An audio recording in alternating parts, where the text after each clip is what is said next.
মহাসমারোহে জৌলুসপূর্ণ ধর্মীয় সমাবেশের জন্য প্রস্তুত হচ্ছে নিলামবাজারের ঐতিহাসিক আটপীর ও বাঘের মুকাম ঈদগাহ ময়দান। আগামী 9 ফেব্রুয়ারি রবিবার ঐতিহাসিক আটপীর ও বাঘের মুকাম ঈদগাহর বার্ষিক আজিমুশান ওয়াজ মাহফিল।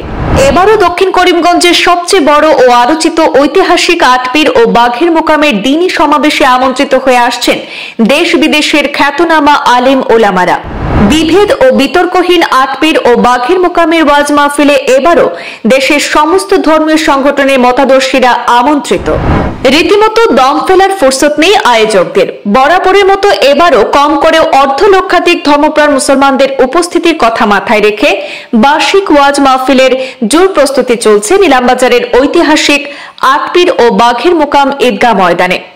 গাড়ি পার্কিং থেকে শুরু করে ওযু, নামাজ ও অন্যান্য প্রয়োজনীয় প্রস্তুতি প্রায় অন্তিম পর্বে। আমিরে নেজামুল মুসলিমিনের শেখুল মাশায়েখ, রায়পুর মাদ্রাসার মোহতামিম তথা জানিশিনে রায়পুরের শাহ সুফি হযরত মাওলানা আবুল হাসান সাহেবের সভাপতিত্বে আগামী 9 ফেব্রুয়ারি রবিবার সকাল 10টা থেকে ওয়াজ মাহফিল শুরু হয়ে চলবে পরদিন সোমবার সকাল 10টা পর্যন্ত। দেশ বিদেশের নামকরা এক ঝাঁক আলেম ওলামাকে আমন্ত্রণ জানানো হয়েছে এই মাহফিলে।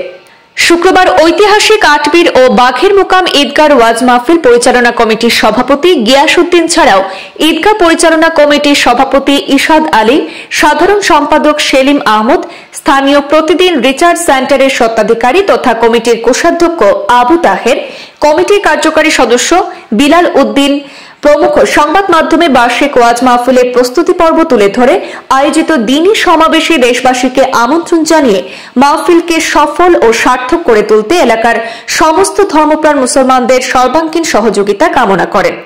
কমিটির কর্মকর্তারা জানান, প্রস্তুতিতে কোনো খামতি নেই। এবারও স্থানীয় ও দূর দূরান্ত থেকে আগতদের মেজবানের ব্যবস্থা রাখা হয়েছে।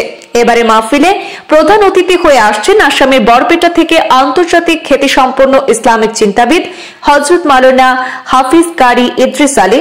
মুখ্য বক্তা হিসেবে আসামের দরং থেকে উপস্থিত থাকবেন আরও এক আন্তর্জাতিক স্তরের ইসলামিক বক্তা মাওলানা মুফতি আসাদুল্লাহ হক বুলবুলি।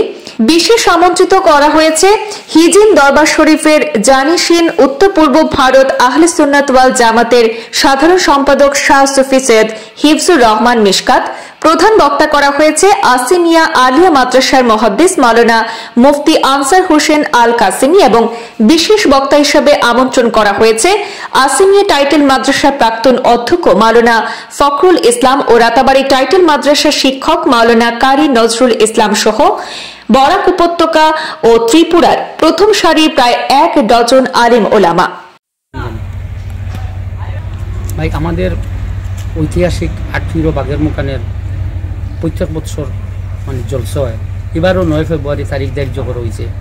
সময় খুব কম পাইছি আমরা, প্রেসিডেন্ট, সেক্রেটারি, কেশিয়ার, আমরা কমিটির যারাও আছি, আমরা কমিটির সব আর কি খুব কম সময়ের ভিতরে খুব পরিশ্রম করি আর কি এই 10 দিনের ভিতরে ওয়াজটা আমরা আরম্ভ করছি। আশা করি আর আমরা লগে যে বা আমার বাইনতে যারা সবে আমরা সাহায্য করছেন আর কি, ইনশাল্লাহ আমরা ওয়াজের কোনো শান্তি হইতো না, মানুষও হইবা। এবার আমরা সব ব্যবস্থা ঠিক মতো আমরা করছি। আর যে আমরা আওয়াজটা শুনছিলাম ওর কাছে দাওয়াত রইল, আমরা ওয়াজও আইবা, সহযোগিতা করবা। ইনশাল্লাহ ওয়াজও বিদেশি আলিমসকল আসুন এবার বহুত সুন্দরভাবে হইব। আর আমরা জানি আর কি আসলে সকলের লাগে যোগাযোগ করতাম পারি না, তো সকলের কাছে আমরা দাওয়াত রইল 9 ফেব্রুয়ারি ঐতিহাসিক আটপীর ও বাঘের মুকামের ঈদগাহের ওয়াজ। আর আপনি আর একটা কথা কইছেন এই যে বাঘের মুকাম সম্পর্কে আর কি আমরা জানা ফাঁকির ভাই, এটা আমি আর আমার সেলিম ভাই, আমি আসলাম প্রেসিডেন্ট, সেলিম ভাই সেক্রেটারি আসলা। আমরা যখন আইসি ভাই তখন বাঘের মুকামের ওয়াজটা হইতো না। আমরা তো আবার বাদে আমরা একটা চিন্তাধারা করলাম একটা ওয়াজের ব্যবস্থা করি। সত্যি ভাই ওয়াজ করাত লাগার বাদে ওয়াজটা বহুত সুন্দর হয়েছে।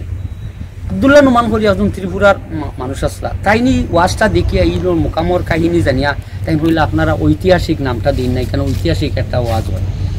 বাঘের মুকাম আমরা জানা ফাঁকির আর কি এখানে 8 জন অলি আসলাম। এখানে থাকা অবস্থায় এরা বাঘ চড়িয়া লোককাহিনী আর কি, বাঘ চড়িয়া এরা চলাফেরা করতা। এরপর থেকে লইয়া এখানে নাম হয়েছে বাঘের মুকাম। বাঘের মুকাম নাম জায়গাতে আছে, ওয়াজ যেটা আর কি আমরা বাঘের মুকামের হয়ে যায় এটা হয়ে গেছে ঐতিহাসিক ওয়াজ। এত লোক সমাগম হয়, সবর ব্যবস্থা আমরা যতটুকু পারি খুব সুন্দরভাবে করি আর কি। আর ওয়াজটার কারণে ঐতিহাসিক নাম লাগছে। এবারও ঐতিহাসিক ওয়াজের আর কি মানে সত্যিকারের আর কি এরকম এবার হইব আশা করি। আর আমরা চেষ্টা রাখবো। আপনার প্রস্তুতি এখন কি পর্যায়ে আছে? একদম জোর কদমে চলছে ইনশাল্লাহ। আমরা 9 ফেব্রুয়ারির আগে সম্পূর্ণ মানে আমরা কাজ যেটা আছে মুকানোর এটা শেষ হয়ে যাব। ওয়াজর তারিখ একদম ঠিকমতো আমরা জায়গাত আছে এবং সুন্দরভাবে হইব, কোনো অসুবিধা নাই। আমরা বিদেশি মেহমান হলো লাগিয়ে খাবারও এক ব্যবস্থা করছি সুন্দরভাবে, বিদেশি উপা দেশি উপা যে ইয়ত থাকে সবে খাইতে পারবা ইলা ব্যবস্থা আমরা করিয়া রাখছি ইনশাল্লাহ। আপনার কাছে দাওয়াত রইল। আর আসসালামু আলাইকুম। মূল শুদ্ধ মাফ।